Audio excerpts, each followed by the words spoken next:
Hey everybody, and welcome.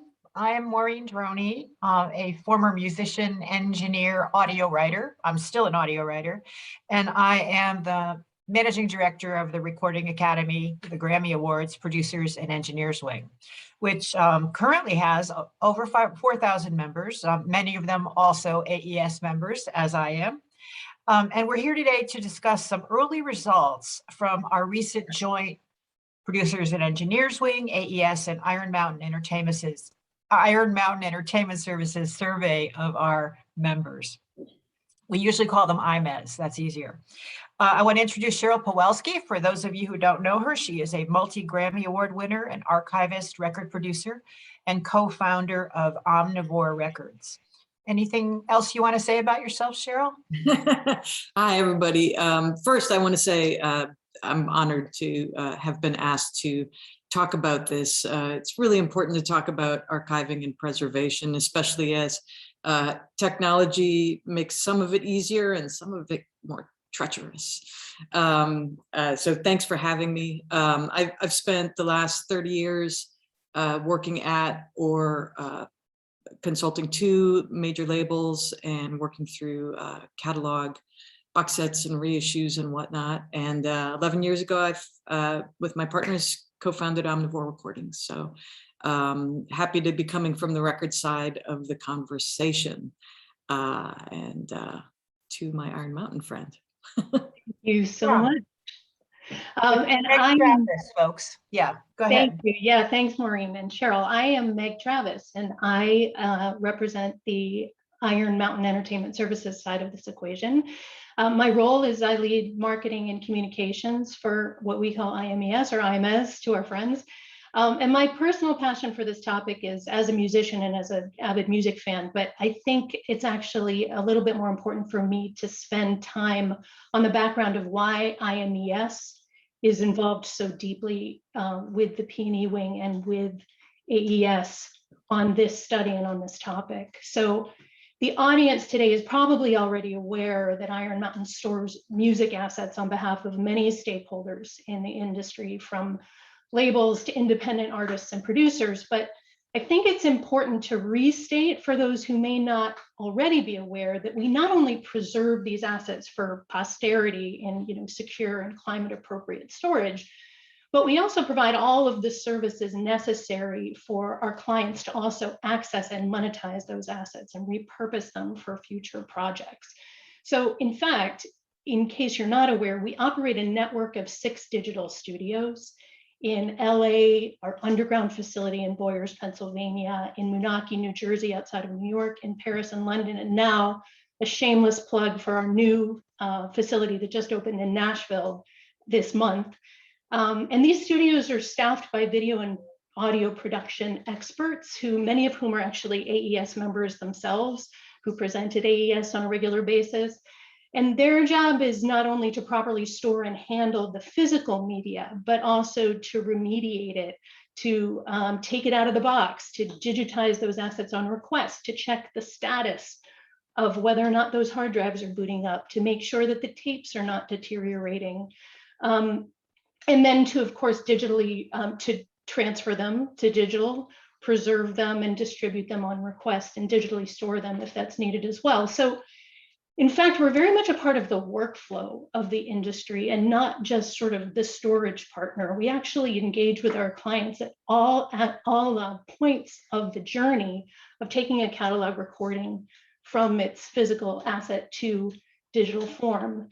And as such, we have a pretty unique perspective on the music industry's archives because we have this sheer volume of recordings that we care for on behalf of our clients. So we have an opportunity as we're doing that to see patterns in how the various media are aging. So if it's 2-inch tape that's degrading from a particular brand or era, or if it's a hard drive that's failing from a particular era, we see these patterns and we think it's really our responsibility to raise awareness of these issues because they're happening not just to individual clients, but across the media themselves. And so we feel that it's really urgent to spread the word as quickly as possible together with our industry partners that a lot of our recorded history is at risk of not being heard again. And so that's why we think it's really important to participate in these conversations. So we're actively working on raising awareness of these issues with our partners. We're trying to understand more about how the music industry thinks about archiving and repurposing archives. And to do that, because of our closely shared mission with the P&E wing and with AES about a commitment to excellence in recorded sound, we sort of engaged in this, the start of this conversation, the start of this journey that brings us to today's conversation. Let's talk about that journey, because we started with what, Meg? So this has been a process to get to this point. And as you guys who are watching know, I wish I could see who you all were, but that we're presenting the top line information. We haven't really delved yet into this survey very deeply, but we had some interesting top line stuff, and we thought it would be fun to share with people. Hopefully, many of you are people who took the survey. Exactly. Yeah. And as we go through sort of the process, the journey of how we got here, I'd like to invite Cheryl to add any color commentary because she participated in some of the journey stops along the way, as did Maureen. So just quickly, as we talked as partners to the P&E wing, as we sat down earlier this year and talked about the fact that COVID has really prevented us from presenting to large groups and trying to raise awareness of this in a sort of a more immediate way, we said, you know, what can we do to learn more, to understand where people's heads are even at with this topic? And we immediately thought of the idea of a survey, but we realized we didn't have a full grasp of even the breadth of the issues involved to put together a smart survey to send to you all. So we had the idea to engage in a series of pre-interviews with some industry stakeholders who represent key roles in the industry. And to do that, to make sure that it was as impartial as possible, we actually handed it off to the research team and the corporate Iron Mountain group, our innovation team. So we had a researcher handle a series of what we called pre-interviews. And we involved 3 people who were heavily involved in archiving in their day-to-day lives. And those included Jeff Balding, as a working engineer, Jessica Thompson, who is an archivist and educator, and Cheryl, who's with us today. And as I said, those interviews were conducted sort of anonymously to us, and the reports came back to us with anonymized findings, but they were presented in sort of first-person terms. And it was fascinating to read these accounts of how these people in these roles, you know, apart from the people that they are, feel about and are doing about using archiving in their day-to-day lives. And so as Maureen and our teams reviewed these results, we said, gosh, this is fascinating. We really think we should bring it to a larger group to talk about. So we had the idea for what we called a summit that we held over Zoom in June of this year. And Cheryl, you also participated in that, where we wanted to have more of a face-to-face conversation to the extent that we could about the importance of archives to creators and try to get as close to a 360-degree view of the creator's world as possible so that we could understand how archives come into play in every aspect of a creator's life. So we had industry roles represented that were as diverse as artists, producers, engineers, archivists, educators, managers, entertainment lawyers, publishers, and the labels also participated. And we had a very open discussion, which was recorded, and we do hope to share in pieces that recording with you and with the public as we sort of continue to work together to get visibility for this topic in the coming months as we go and we sort of develop out the findings from this survey.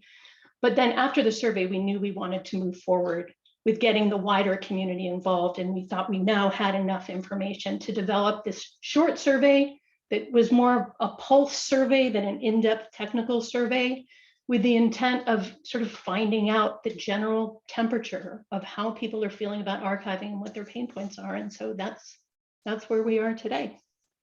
So the thing about all of this, and I wish we could all be in a room. I know it's together hard. right now. It's such a bummer being in a little square. Yeah. But you know, as we started this conversation and people took the surveys and we had summits and all of this other stuff, I think the most important thing to recognize here is that, you know, we don't really have sort of a uber lord organization. The P&E wing and the Recording Academy is as close as we get.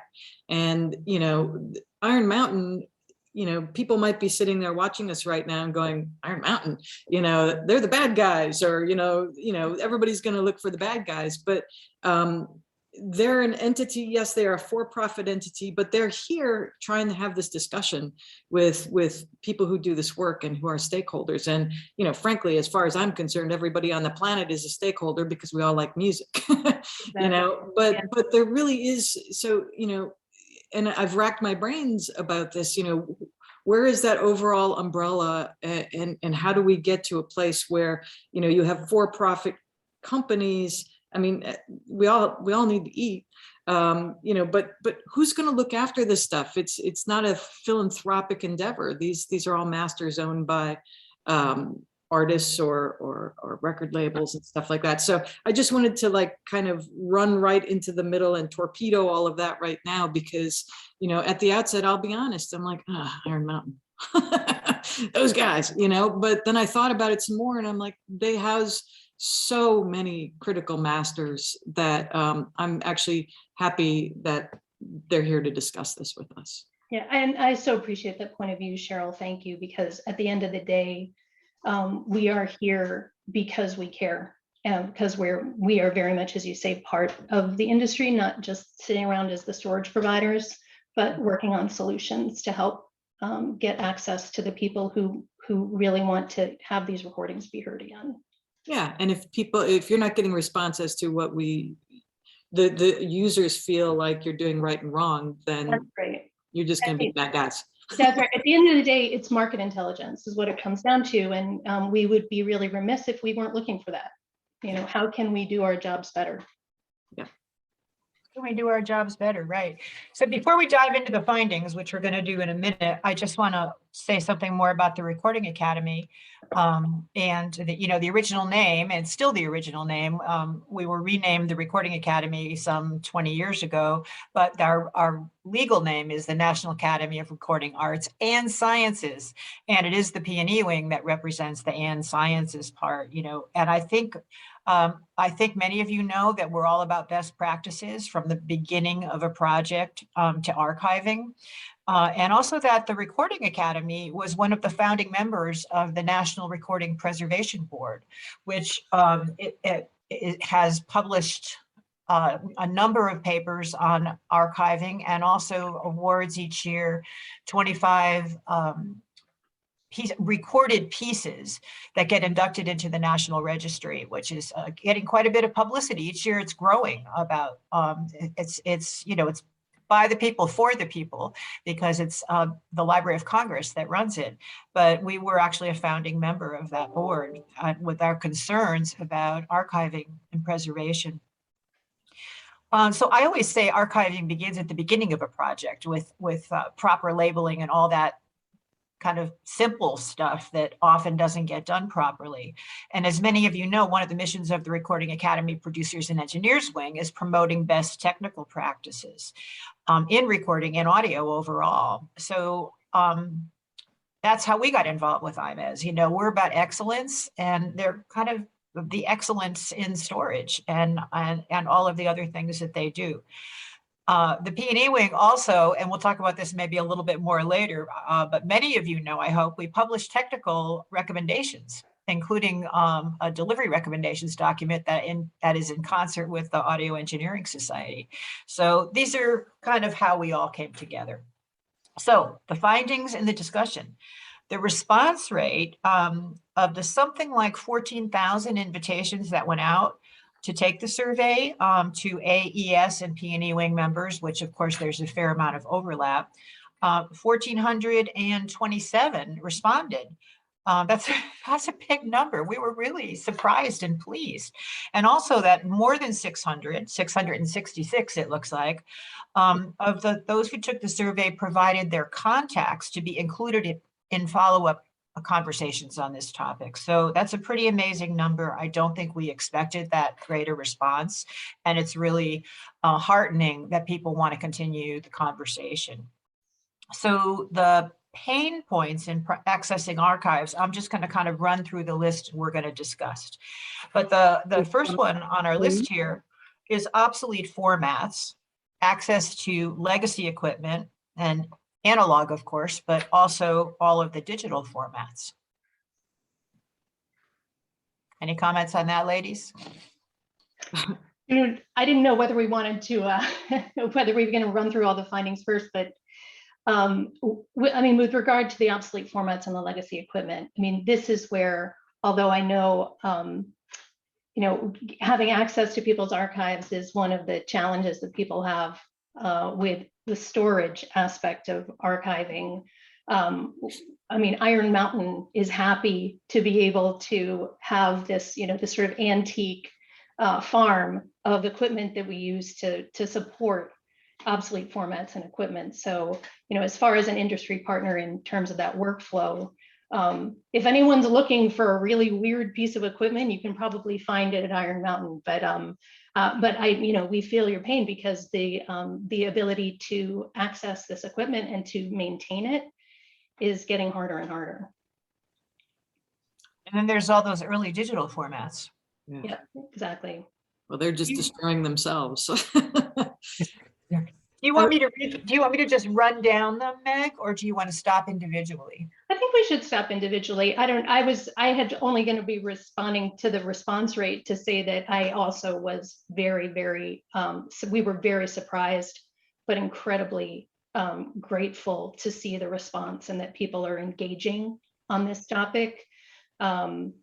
And that we're looking forward to continuing the conversation with the 666 people who want to continue to engage with AES and the P&E Wing and Iron Mountain Entertainment Services on this topic.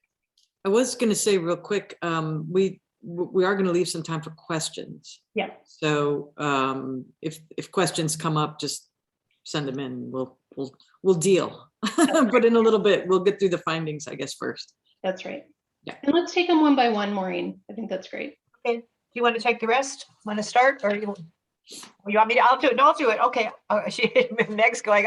Enough. I've said enough. Cost and funding to access material stored in long-term archives. This includes both physical storage, like Iron Mountain, and digital cloud solutions, both of which were called out in this survey as both costly and also not necessarily lossless.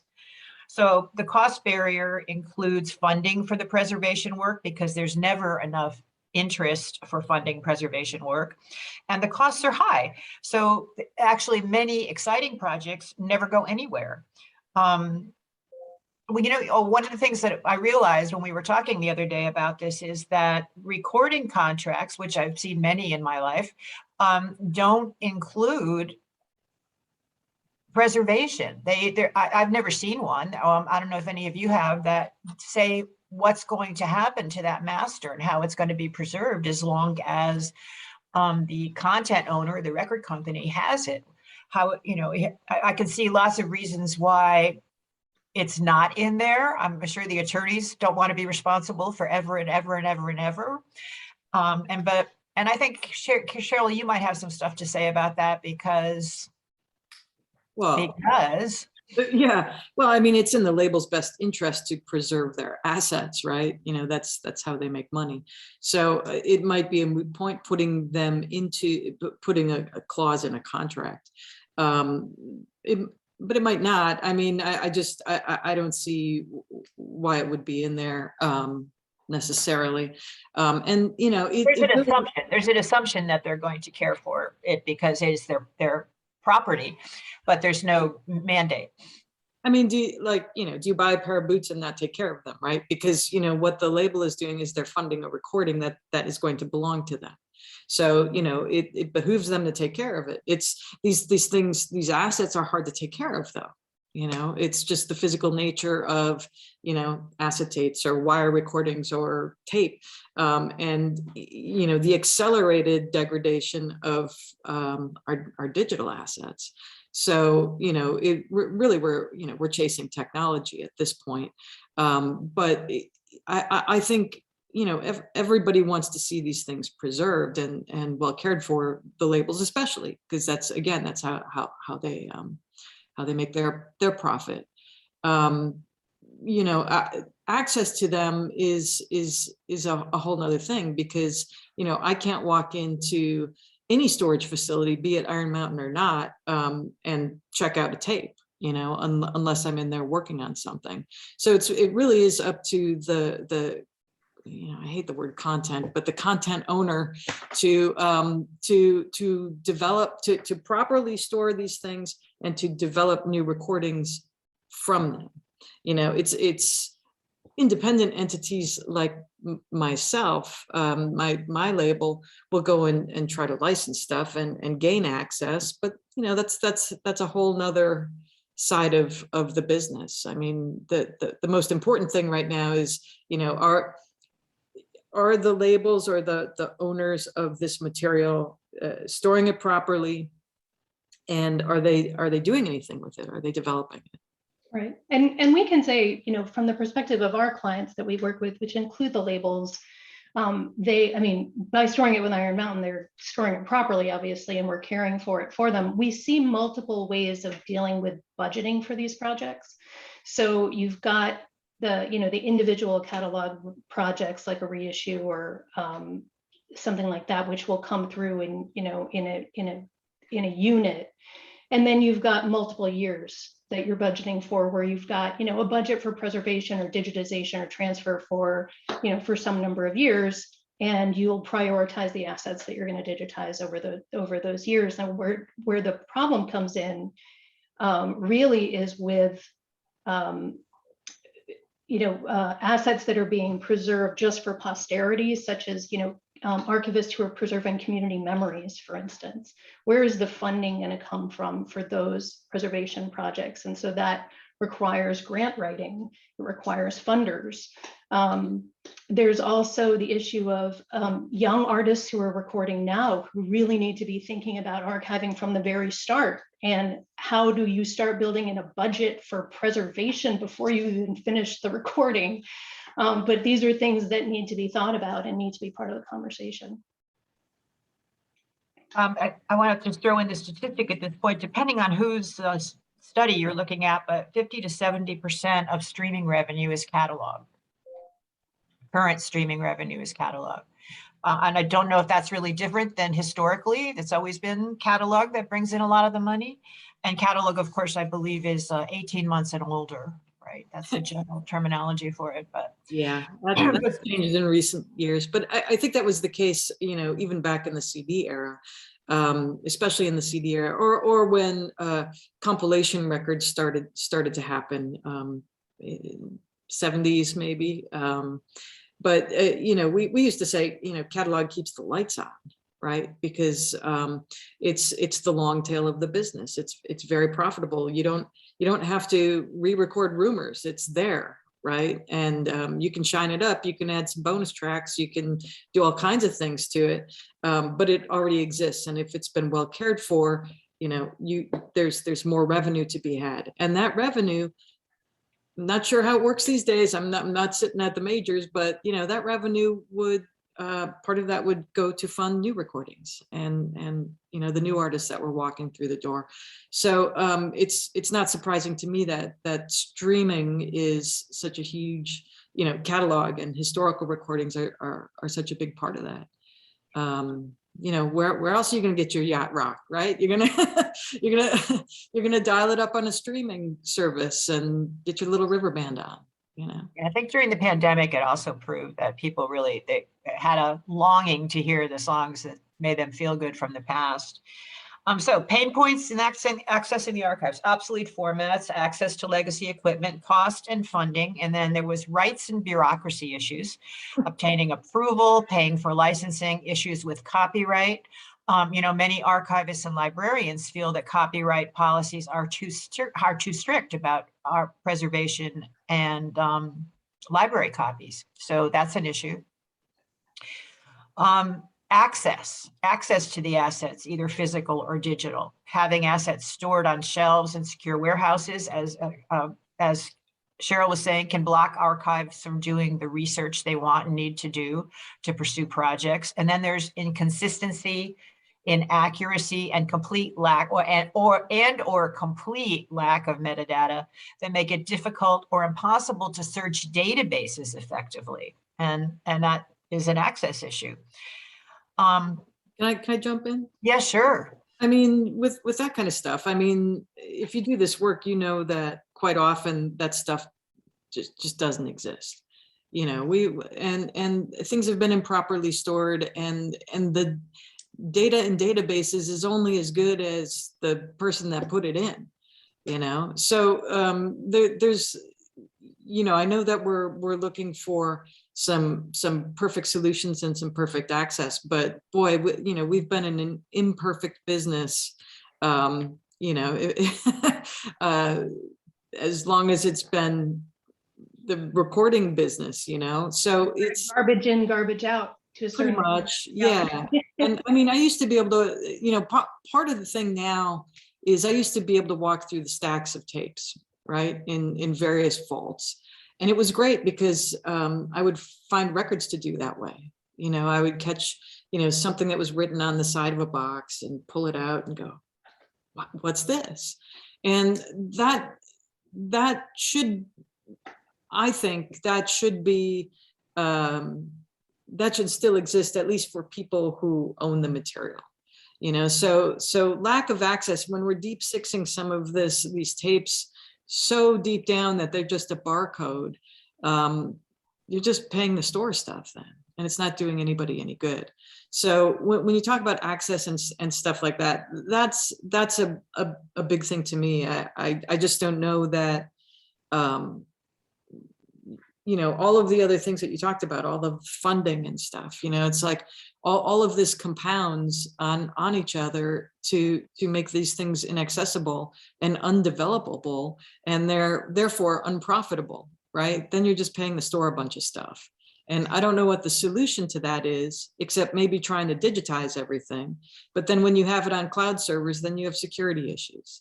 So, you know, and one of the ways that we're trying to address that, just from a service perspective at Iron Mountain, is we're actually trying to innovate around that problem, which is the idea of a visual database is something that we're working on. So we have created a proprietary mobile 3D scanner that moves through the vaults, that can very quickly, an operator can pull a tape down from the shelf and place it in the scanner. And within seconds, you have a perfect 6-sided image of the tape box itself, all of which is really important metadata, of course, you know, what's written on it, what the serial number on the tape box is, what the brand of the tape box is. And it doesn't tell you, of course, what's in it, and you haven't been able to put it on a machine, but it certainly does give you more of a clue, and gets you a little bit closer, one step closer to being able to do that virtual walkthrough of the vault. yeah. And maybe actually helps get you a couple of rows back in the stack. To your point about the fact that, you know, the necessary reality of storage is that you're trying to get as many tapes in this secure, safe environment as you possibly can. Sure. You know, but you said a really important word there. You said clue, right? Because, you know, I'm looking for breadcrumbs, right? I'm looking for clues. And you know, this is by no means any storage facility's fault, but we ran into the same problem at retail. You know, you can't really put out various artist compilations anymore because you're not standing in Tower Records in the bin, thumbing through them and going, oh, tribute to my favorite artist. I didn't know this was out. It's the same thing about walking through stacks of tapes and just seeing something. You know, we've taken that away. The digitization of everything has taken that away. The bots are taking over. I'm out. I'm done. I can't deal. Right. No, but that's where I was going to go, is because if it's difficult with tapes, it's even harder with digital. No, that's right. And in fact, one of the data points that we didn't call out, we pulled out the very most interesting top findings that we thought would be helpful for this discussion, or interesting for this discussion. But one of the data points that we asked was, on a scale of sort of 1 to 10, 1 being highly visual and 10 being highly search driven, I think. How do you prefer to search for your, to look for assets? And I don't know whether it's surprising or not, and this is why I didn't really pull it out, but it was almost a perfect bell curve about people who were like, yeah, most of us really prefer, but like half one, half the other. But there are some outliers of people who are like, nope, I don't ever want to set foot in the stacks, or, you know, I don't ever want to touch a computer screen. I just want to be able to walk through the vault. Mhm. So it's interesting. So access to assets, either physical or digital. The most common archiving advice given of those who are in the survey who are giving advice to others about preservation and archiving, the most common advice is some variation on make 3 copies in different formats and keep them in 3 different locations. And 65% of the respondents reported that they do give archiving advice. So it's not a bad start, right? It's a start. It certainly takes care of the possibility of physical loss. But what it doesn't address is the issue of, you know, there being no metadata associated with it, or the digital format, you know, not being accessible next year. So it seems incomplete to me, but I don't know what Cheryl's take on that is. You know, on which part of it? The 3 locations, or? No, just the fact that it seems to be that the general advice is make 3 copies and keep them in 3 different locations. Yeah, I think, you know, if it were up to me, I would make 1,000 or a couple thousand or 100,000 or 1,000,000 copies and sell them to fans all over the world who are going to enjoy that music, because that's preservation through proliferation. And it may not be the imperfect, I mean, the perfect, you know, source asset, but, you know, we've seen this, you know, in the last 50 years as the bootleggers started doing their work, that stuff has become more important now because they captured things that other people didn't capture, or made things available to fans that, you know, now Bob Dylan's got a huge bootleg series, right? And I think that, you know, in some ways, you know, we're all not going to be here forever. You know, I wish my favorite artists would do more catalog stuff. I want to hear more about how they were making their records. I want to hear more of their music. And it's not doing them or me any good to have tapes sitting on a shelf. So, and also, you know, for, you know, in the great scope of eternity, I feel like the more copies that are out there, the more likely that piece of music is going to get thrown into the future and get handed down. So 3 copies, I think there's room for a whole lot more. To the not a secret that most engineers and producers are keeping copies of the recordings that they make because the artists come back to them when they lose them, or can't find them, or can't readily access them. So that's sort of a burden that the creators, the technical creators, have to bear. It is. It's a huge expense and a huge headache for my engineer pals. You know, like why are they stock holding that stuff? You know, but somebody's got to, and somebody's got to. Yeah, and most of those people, you know, care as much as we do, so they do. You know. But it's not bad advice. 3 copies in 3 different formats in 3 different locations will help you in a disaster situation. You know, it's a start. It's a start. It's a good start. Yeah. Then there was mentoring. 70% of the respondents said they mentored younger professionals on archiving. This is encouraging. How can we better support people who are actively engaging in this kind of knowledge transfer? Yeah, I mean, that's as I think about where we take this forward, I think that's where I focus most in terms of where Iron Mountain can maybe bring resources to bear to help.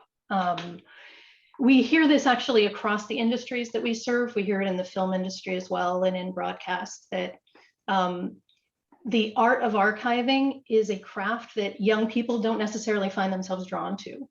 And it requires maybe a formal knowledge transfer on the part of the archivists who do have this knowledge before they start to retire or before they start to leave the earth. And so, you know, one of the things that I think about with the team at IMES is how can we act as stewards for the next generation of archivists, and, you know, spend more of our time working with AES, working with the P&E wing, to educate, you know, more artists and more of their teams about the importance of doing this.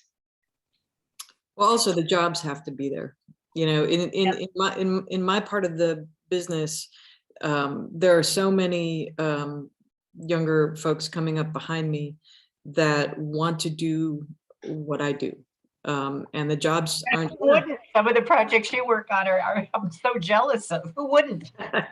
Well, you come over. There's a lot of records to listen to. I'll play some. But the majors, especially, that own most of the material, you know, I kind of feel like I was the cutoff in our business. You know, I learned from I had great mentors, people that had started labels, you know, that are now part of the major labels, portfolios of labels, and it was amazing. And I would love to hand that down, but, you know, I got whacked out of several companies because that's the music business. But there's so many younger people that really, really want to do what I do, and the jobs just aren't there for them. And so it's hard to transfer that that knowledge to other people when the jobs just don't exist. So I'm not sure on the record label side where that's going to go. Hate to be doom and gloom, but Right. I feel like doom and gloomy Well, about it. that's one of our questions. How can the industry better support those who are actively engaging in this knowledge transfer, and what resources and materials would be helpful for them, for people who are interested in this career or just want to make records? Yeah. It's one of the reasons why my partners and I started our company. You know, because we feel it's important work, and it's also what we do. But on occasion, I get the opportunity to work with someone that hasn't been able to do it as much as I have, and try to pass that knowledge along. But it sure would be great if there were a bunch of jobs at the labels, you know, doing some deep diving, not just archiving, but product development. Product development, absolutely. Yeah, we're not just about archiving, we're archiving for a reason. That's right. That's what I'm saying. All right, here's one.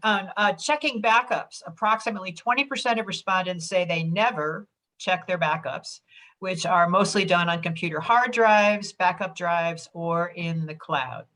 Our notes here are, this is a little bit scary. It means these assets are at risk of being lost forever due to drive failures, which happen with regularity on hard drives made in the 90s. There's a note here. So yeah, you know, that's been something I remember some producer turning sort of white when we talked about how if you don't spin your hard drive for a while, it may not ever spin up, you know, and just thinking about that. So checking backups, it's a pain. It's time consuming, but only 20% of people say they never do it. I think this is a comment from Meg. It's the equivalent of not doing a deep clean of a restaurant kitchen every once in a while. Yeah, if you don't clean behind the refrigerator, you know, eventually there's going to be some stuff that collects back there, and you don't know, and it may never work again. Yeah. Okay, were you thinking of the back of your refrigerator, Cheryl? That's what I was thinking when she said, no, that's not pretty. But you know, I mean, come on, it's just human nature. You know, we're terrible at this kind of stuff. You know, yeah, even the evangelists are terrible at it. You know, it's easy to evangelize. It's time consuming to do. It is time consuming. It is time consuming, and we do it on behalf of our clients, but not always. You know, it's expensive to do. It's, you know, it takes a person's time to do that that hygiene work. Yeah. Wow. You with the hygiene and the kitchen stuff. Wow. Sorry, I know. You know. I love it. Okay, here's the one. I don't know how, since we don't know who's watching, I don't know how many of you know that the Recording Academy Producers and Engineers Wing has delivery recommendations for, well, what for surround sound. We're working on immersive recommendations now, immersive audio recommendations, how to create it. We have a high-res audio document. We have numerous best practices documents, even about crediting. And so one of the questions in the survey was familiarity with the Recording Academy Producers and Engineers Wing delivery recommendations. And unfortunately, the majority of respondents are not familiar with P&E Wing delivery recommendations. But a lot of them, of course, have designed their own file structures and naming conventions, which of course is important. So that's a lesson to me. We've done a lot of work in trying to educate about these documents, which are created by committees of people who just share their knowledge, engineers who share from around the country, around the world sometimes, who share their knowledge about how they do things, and they have aha moments while they're sharing them, like, gee, yeah, that would be a good naming convention for something, or that would be a useful template for file hierarchies. It's like I said at the beginning, to me, archiving begins at the beginning just by labeling everything properly. So we are in the process of redoing our delivery recommendations. They were last redone in 2018. And we're going to move them to an online format, so it won't be just a PDF out of a white paper that people have to read. Even though it's really good when you read it, I still, every time I read it, I go, wow, those are great tips. These are really important and interesting solutions to problems that were created by the people who work in the studio doing this. So, but look forward to that in the new year, that we will be online with that. And then we're going to market it a lot better than we have, because it's important information and it helps everybody to share best practices. As one of my quotes, which some of you listening probably have heard, is Tom Lord-Alge saying that best practices are just being considerate of the next person in the chain. That, you know, that you did label it, that you did clean it up, that it's not saying audio 1, audio 2 as the labels. And especially the way records are made today, when there's so many different people working on them. So familiarity with delivery recommendations, we got a C or lower on that, I think. Backup and sharing technology.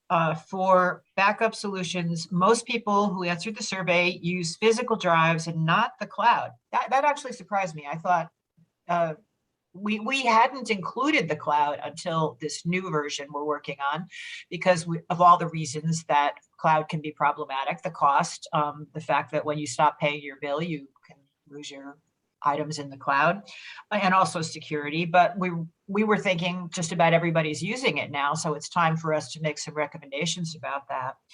But it seems like the reasons for that people are not using the cloud that often for backup is cost, time to upload, download, security, and reliability.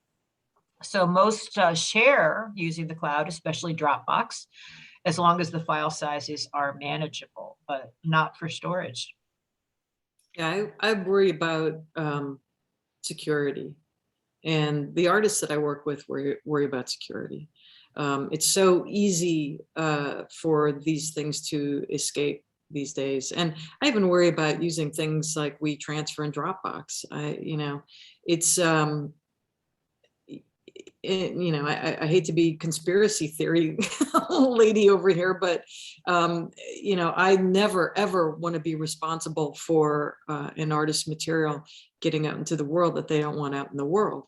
And it started happening the bootleggers, the aforementioned bootleggers, had a harder time when things were on tape and vinyl in the 70s. Still yet, they persevered. By the time we got to CDRs, I know of some things escaping that were thrown in the garbage at a label and escaped and became bootleg out in the world. So it's even easier now with, I would imagine, with this stuff flinging around as ones and zeros across the interwebs, that gives me pause all the time. So I'm very worried about that, as much as I would love a cloud solution to some of this storage.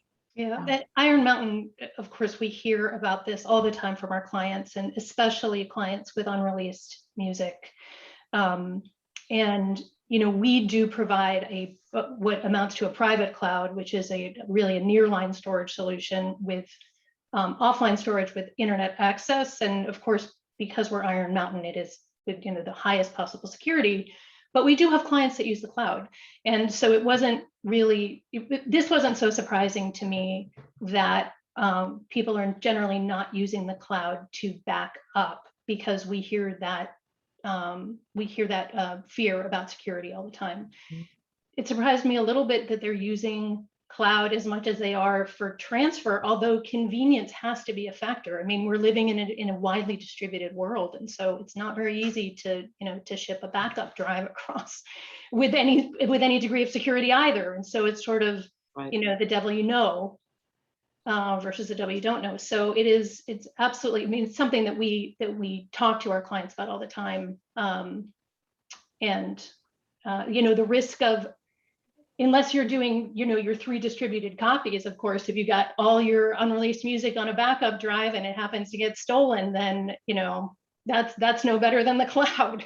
Right. So having those multiple copies, thousands or millions of multiple copies, obviously is the best possible solution, but not if it's unreleased, that's for sure. No. Yeah. We're also working on a set of security recommendations that actually was started by the RAA and passed on to us, which we're kind of vetting and trying to figure out. So we would include that in our recommendations. And let's see, what else is there? There is, that was our last piece. I think that's the backup and sharing technology. For our findings, yeah. Yeah. So does anybody out there want to chime in? Gibbs is saying that there's chat and Discord. Is there anybody that wants to step up and put anything in the chat to us? Yeah, I don't think we left a ton of time for questions, but if somebody has a little bit, yeah. We've got you did a great job, very comprehensive. And I put the link to the P&E technical guidelines in Discord so people can find it. Oh, very good, very good. If there are any questions, for those of you that are chatting in Discord, I see the chat. I'm chatting along with you. Use the hashtag LiveQ. We have all 3 of them live here, so you have about, give or take, 8 minutes to ask any questions that you might have. I know I was lucky enough on an AES technical tour in LA at Iron Mountain, and I was just, my eyes were like this at seeing all of the... It's fun. It is really, really fun. Well, I loved the, I called it the Indiana Jones, and the down with the just stacks and stacks of towers of storage. But then one of the funniest ones was, I think it was up on one of the 14 or 15. There was 2 bookcases, and it had every SCSI drive bay dock there was ever, because the things just pop up, and it's like, well, we found this in a desk. Somebody had been at the label for years. They retired. We found a box and it had some drives in it. What's in it? And then it shows up at Iron Mountain, and you guys have to figure out and scratch your heads. That's exactly it. Yeah, and it's funny, our studio engineers, I think one of the things that they say they enjoy most about their jobs is playing detective a lot of the time. It's like a new mystery every day at work, and they love that. And they also, by the way, spend an awful lot of time on eBay more time than you would possibly think, scouring the internet for parts for machines from the 1960s. So they have a good time. Well, and the computer parts are a thing. I mean, we've been talking about audio, but my design partner has every iteration of every computer that he's ever worked on. And the reason is that, you know, the art files, it's even worse. I think it's even worse than audio, because the visuals fall apart, you know, digitally fall apart. Yeah. And, right. you know, just getting a CD to be LP size now, the images fall apart. And so he has every single wire and gizmo and drive and computer, because you just don't know how these things were backed up at the labels. That's right. And that's the other piece that we take pride in is, you know, every version of Pro Tools ever released, you know, that's something that we have to maintain. So it's extremely time intensive. The level of expertise of the people who are working in the studio is just, it just blows my mind that they know every single version of every single machine, or piece of software. And I just get upset when my lightning cable doesn't work anymore. Right? I only imagine what it's like for what you received there. So we did get a question from Helen asking about those getting into archival work practice and what kind of skills necessary for that job. I know a lot of mastering engineers kind of blur that line with archival and working in that world, but what kind of skill sets would be recommended? Library science. Yeah, I tell people all the time, it's I'm really a librarian, you know, I'm a researcher and a librarian. So that's, you know, the ability to organize massive amounts of stuff, whatever it is, it's really important in the archival world, especially if you're going to try to sift through it and make something of it. But it says, how can those trying to get into archival work practice the skills necessary? Boy, you know, I mean, you got to just jump in and do it. So it's a hard question, right? Because there's not a ton of jobs doing this work. I think one of the things we've talked about at Iron Mountain is helping to start up internship programs that will place interns, especially students or, you know, recently graduated students, with archivists such as yourself, Cheryl, perhaps, to, you know, help young people get into this field. Yeah. So I think it's maybe going to have to start there, because you point out, you know, the jobs just aren't there. The funding doesn't support it right now, and so perhaps the industry can come together and figure out how to fund it. Yeah.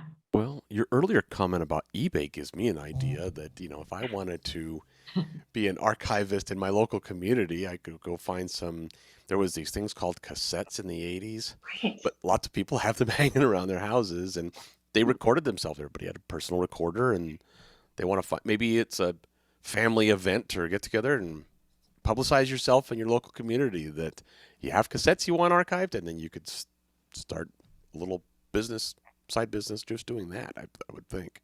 That's a good point. I mean, some of the skills that I use in my work now, I started out when I was a kid, you know, on cassettes, you know, and trying to figure out how all of the audio things worked, you know, taking things apart and putting them back together. But, you know, I do think, I think you're right. You know, if this is something that you're passionate about, find the places where you can practice that passion. It is partly librarian, partly technologist now. Yeah. And you got to have a passion for the job and the music, which will drive you to just finding places to use those skills. And we have about 3 minutes left, so if anybody wants to get a question into I think you had some closing remarks. I had just a quick wrap up that I wanted to give, to say that as a follow-up to those who are listening, and also to those who may be watching the recording, and those who submit, the 666 people who submitted their email addresses. But obviously there's more to come here. There's more to dig into with this survey, and we intend to share that with you, especially since you submitted your email address. But I also wanted to acknowledge the fact that one of the incentives that we put out there for people submitting the responses was that we would donate $25 to Music Cares for every survey response that we got. And we just so completely blew away the response that we expected. We were prepared to donate up to $3,000, and we were donating $3,000 to Music Cares as a result of this survey, which we are thrilled about because we love Music Cares as an organization, cares for the humans, they're part of this industry. But I wanted to thank you all for that, for sort of making that possible for Music Cares, and to say, that was a great sort of tie tack for our survey. Yeah, and that's a great thing for Iron Mountain to do. Music Cares is a wonderful organization, and they've been very busy over the last year and a half. Yes, they have. Yeah. Well, want to thank you all for being here, for taking time to come to the AES 151st and contribute to the conversation. So thank you to Meg and Cheryl and Maureen for being with us today. We very much appreciate it and look forward to seeing what pops up on the technical guidelines for the P&E wing coming soon. I've got one more closing thing. When Sure. speaking of Lord Alges, as I was, Chris Lord Alge, when I interviewed him years ago, probably the first time that I met him, I said, "What is your favorite new piece of gear?" And he said, "My labeling machine." This is pertinent, right? This is pertinent. One of those ones where you turn the letter and Turn the I happen to have just purchased Oh, there you go. relabel all of look at our you. DB25 and all our tie lines at the studio. So, Labeling. Amazing. well, Thanks, thank you. everybody. Thank you I for hope- having me. Let's do it in person next time, huh? yes, we Sounds would great. love that. Thank you so much. I hope it was helpful for people, or that they enjoyed it. So more to come. I Thank can you. tell by the chat and Discord they loved it very, very much. So thank you all Okay, for good. being Thanks, here. Gibbs. Thank All you. right, you're welcome. Diego. Have a great afternoon, All right. everyone. Stay All tuned for right. more programming coming right up. Thank you. Bye. Bye.